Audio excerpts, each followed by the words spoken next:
All right, welcome to the full effort on the Col de la Madone. That is via Gorbia. There's a couple ways up. This is the common one Strava likes. Here's the current leaderboard. Richie Porte at the top. Just a who's who of pro cycling with, as I said in the video, to crack the top 10 on this segment, you must beat Christopher Froome. Quick shout out, thanks to Mike Cotty and Diana Panchik for helping film this. They're in the car behind me.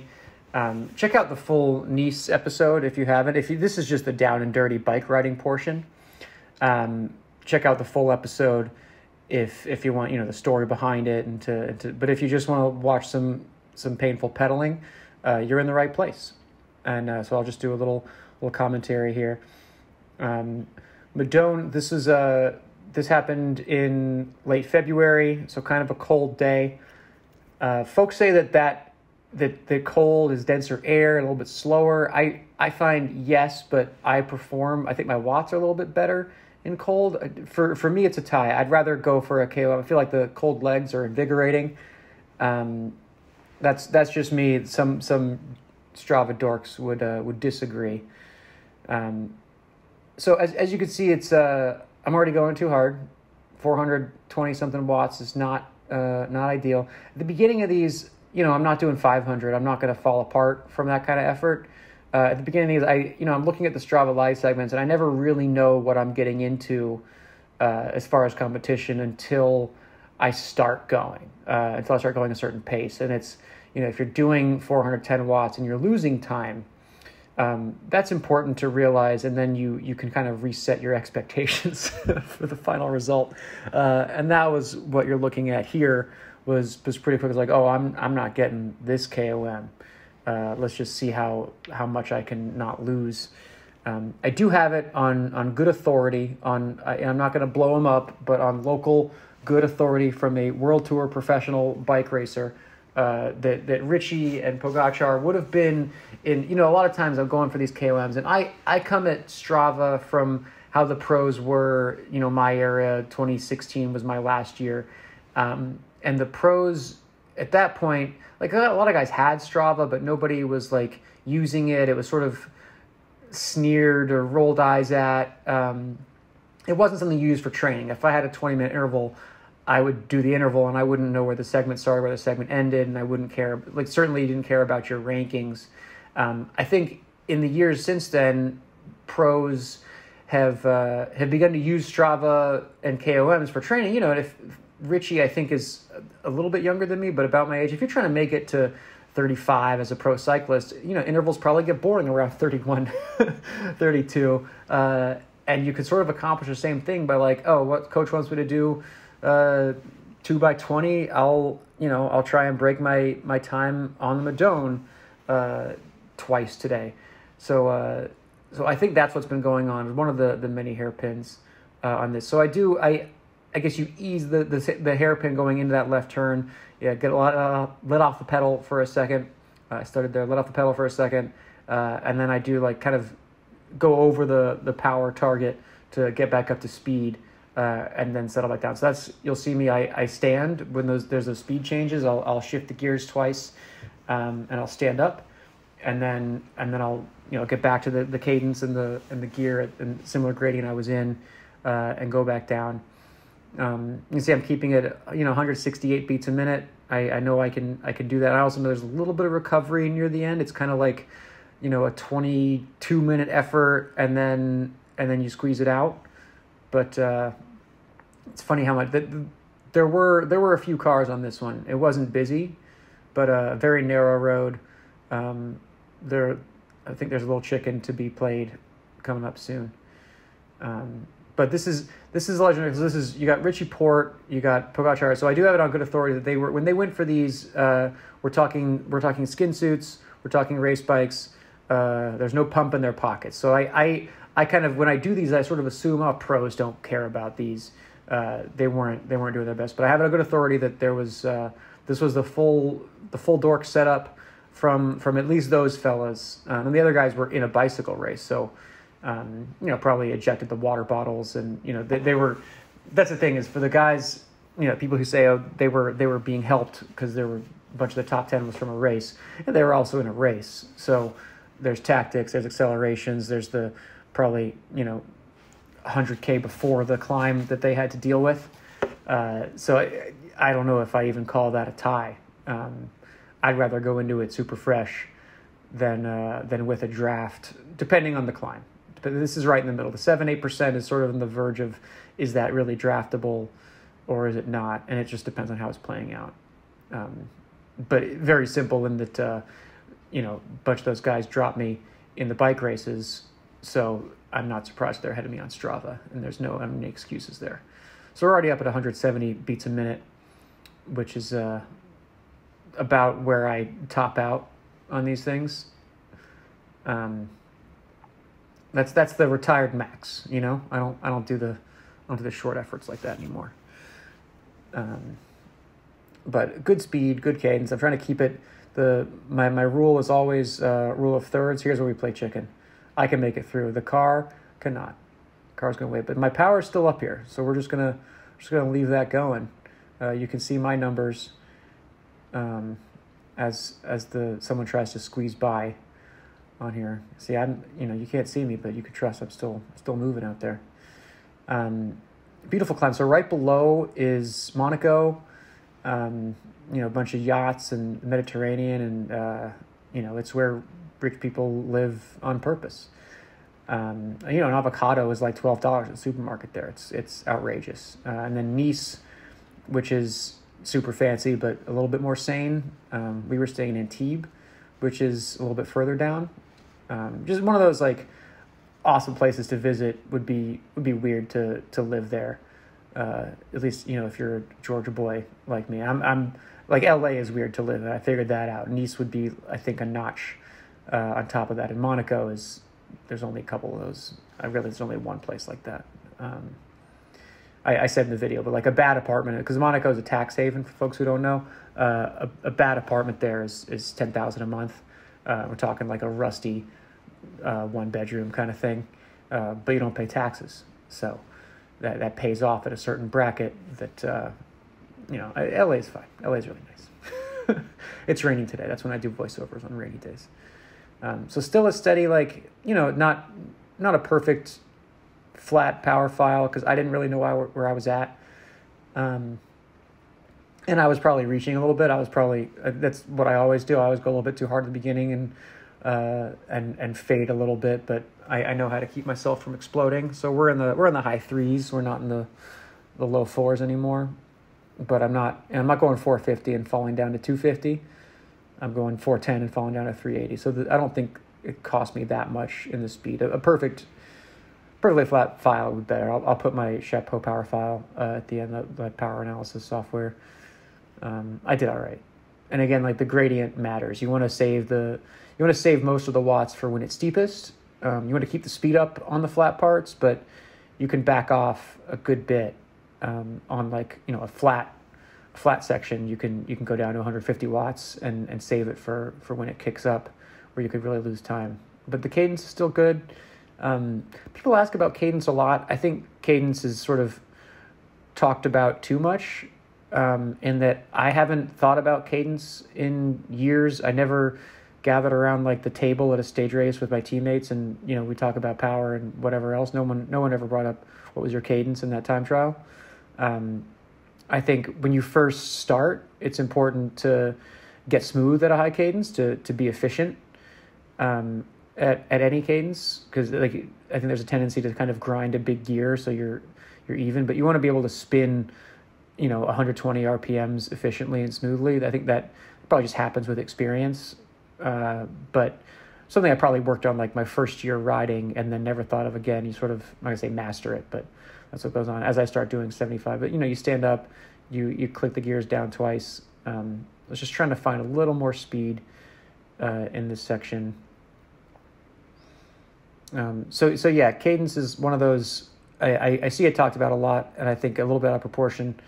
To me, like having a goal cadence, some people, the thing is, some days, like if I'm super fresh, I'll average 110 for a 15-minute effort. The one I did on Box Canyon, the power test at the beginning of the year, I was doing like low hundreds. As I get fatigued, so the beginning of an effort, I'll have a high cadence, or the beginning of a training block.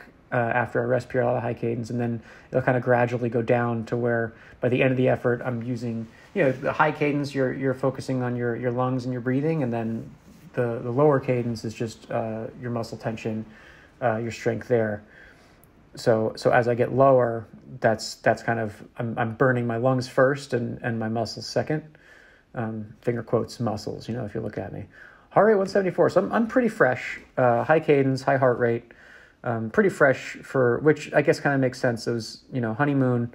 So I wasn't training, but I wasn't exactly resting as you'd want to. Jet lag, and it's funny how much the jet lag hits me as I get older. I don't think, at least I don't remember noticing it as much, but I go on these trips and I'm just like kind of a mess for a week and a half and then acceptable, but I could still put together a 30-minute effort on the bike pretty good. But it's not like I've been doing long hours leading into this. So the road just gets super narrow. I think it snowed here like the day before, at least at the very top, maybe not this far down. They do get some weather. I got this whole trip, we got lucky. It's all residential. There's just like kind of houses propped up in all these hills. Honestly, it looked a lot like Hollywood or Pacific Palisades, where they just, from the side, you look across the canyon and every little inch of land is a house with a steep driveway perched up there, and cool views. But if you forget the exit supermarket, that's a 15-minute drive up and down hairpins. I wouldn't want to do it. I forget the butter or the eggs every week and have to walk back across the street to the supermarket. I'm just not smart enough. Also, I can't afford a house in Nice anyway.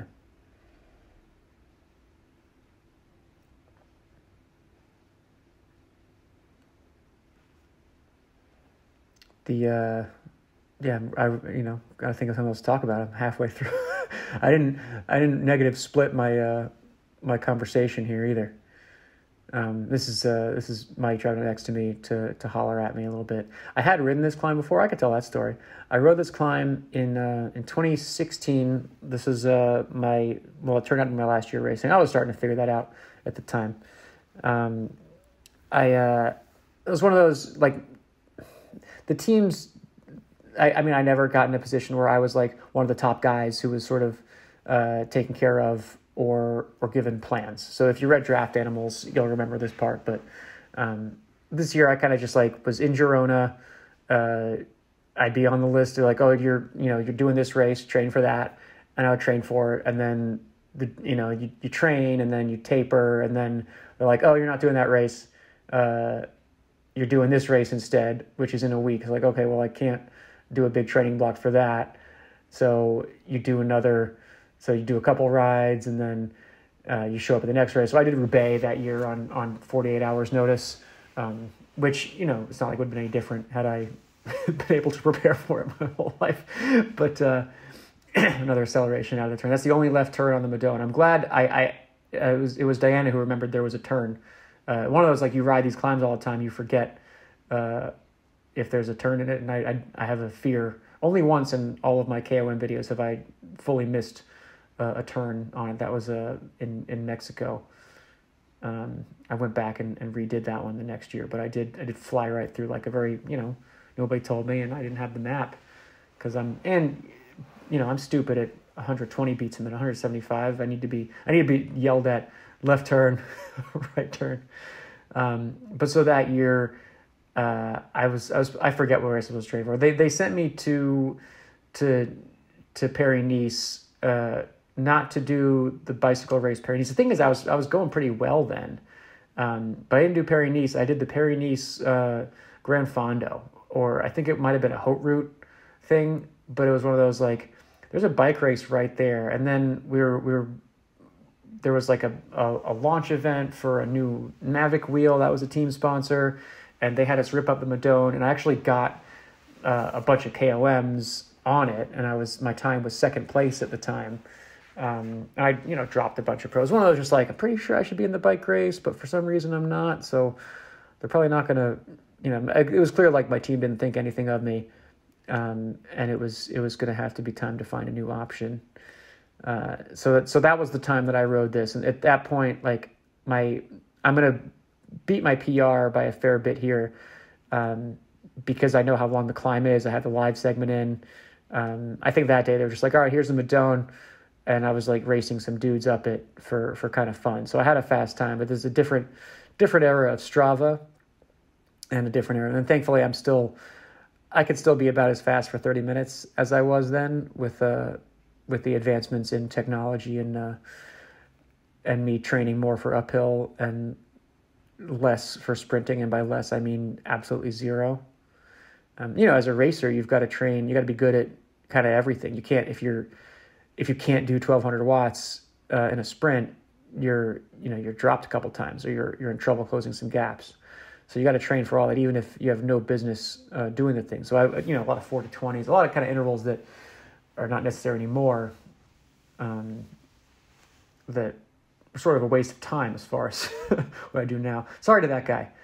If that guy is watching this, or anybody sees that or knows that guy, I was completely on the wrong side of the road.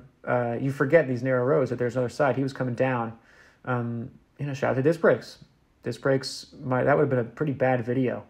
Also, it's a narrow road. You're going to play chicken. But I was not fully, but I was on the left side, which you shouldn't be. I think I was on better behavior after that. But, what are you supposed to do? Look at this corner. There's no guardrails. I love Europe for this. There's no guardrail. There's no... there's tour buses probably up here. Just they get to a corner, they honk.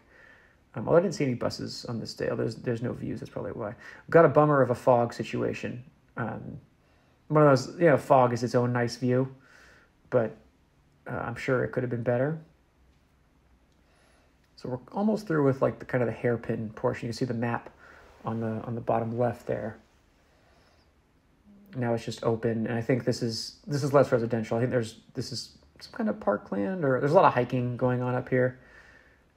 I don't believe there's as many cars or people. So now it's down to 2% gradient, and I'm like, phew, I get to recover a little bit because I cooked myself the first half. So now I know it's gonna kick some for the finish, but I'm taking full advantage of backing off the pressure and still going 20 miles an hour, as you can see. So if I do 400 watts here, it's 24 miles an hour, which isn't a huge difference compared to, later if I'm going 10 versus 15. You can also see I'm getting a little bit arrow in some of these spots. I'll put my head down, do the UCI illegal race. I'm glad they didn't make that. Hang on. Here comes the tunnels. I don't know what this guy was up to. Here comes the tunnels. This is legendary. I'm going to shut up. Just watch this.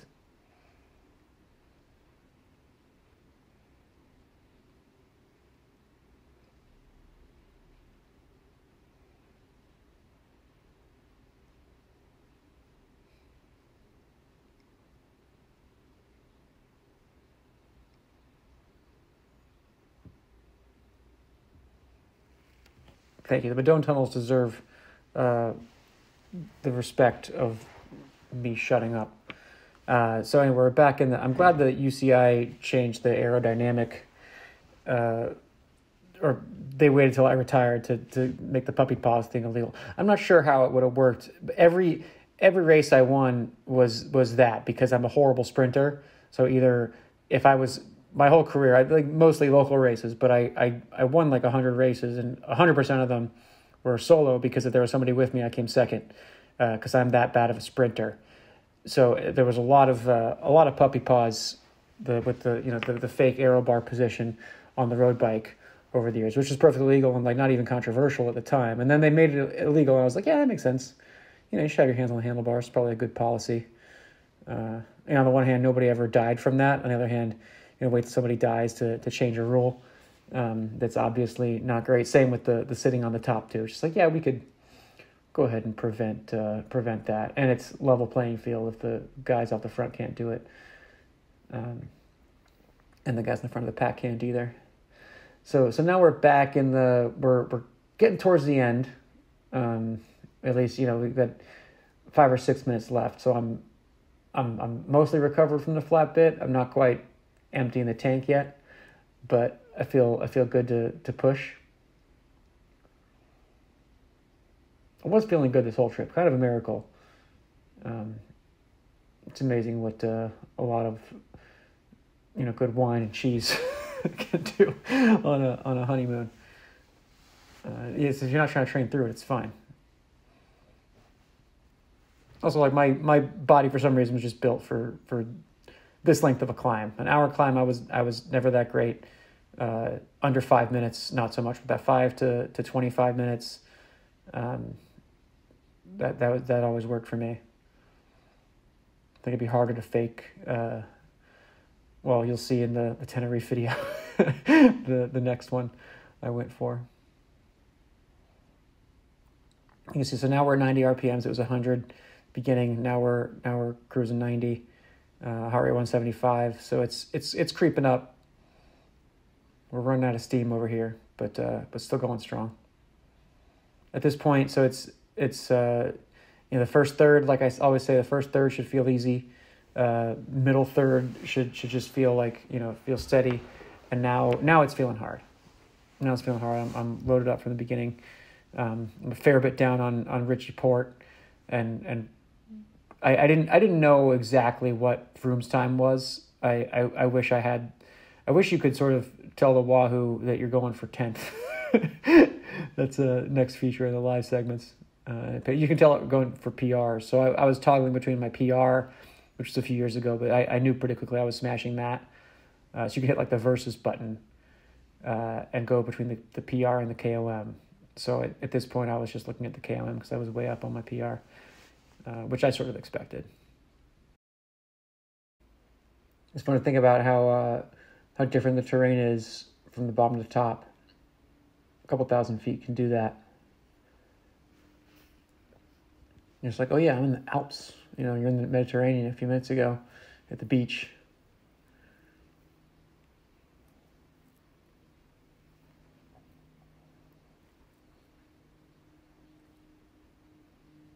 There's pine tree and rocky up here.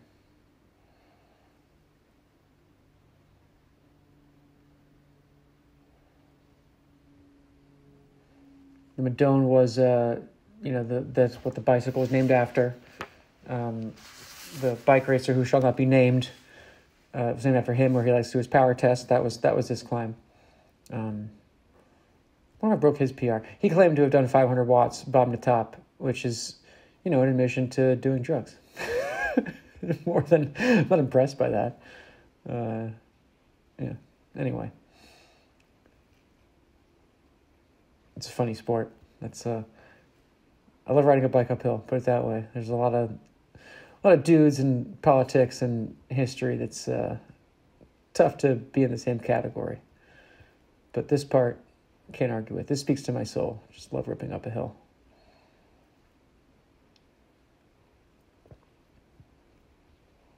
It's just wonderfully twisty. The descent, I wonder how the descent is going down. I mean, this part of the descent I think will be a blast. The hairpins through the driveways, I think you stop having fun about halfway down. But this part is pretty cool. The other way up is the way I took down that day, and you can see a little bit of that from the Nice episode. That was a super cool descent into La Turbie, I believe. I'm probably butchering that pronunciation. La Turbie just sounds like a dumb American way to pronounce something. La Turbie, yeah. Sorry.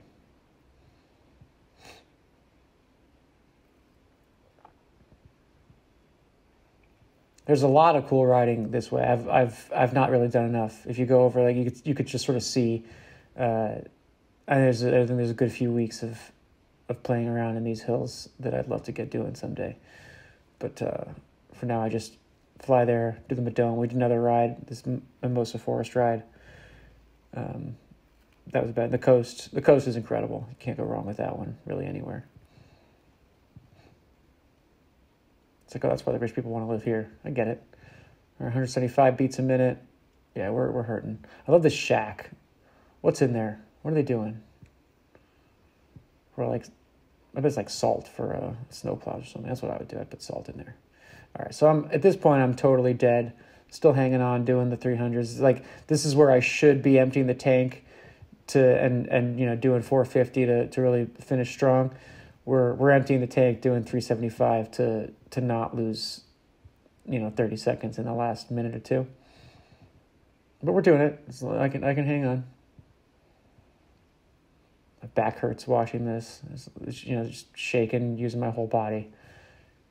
You can pedal with your abs if you hurt enough. you can find power there. I did a VO2 max test once, and someone showed me a video of it after, and I was like, I don't know what, I was shaking the whole. I'm surprised that thing stayed on the trainer. This is the at least moving version of that. I'm still pretty smooth. 94 RPMs. We're going all right. Now the finish is in sight, and I know it's what the time's going to be is what the time's going to be, which is just maybe 2 seconds shy of Chris Froome's time. So off the top 10, but I'm not going to be mad at that. Here's the last little bit.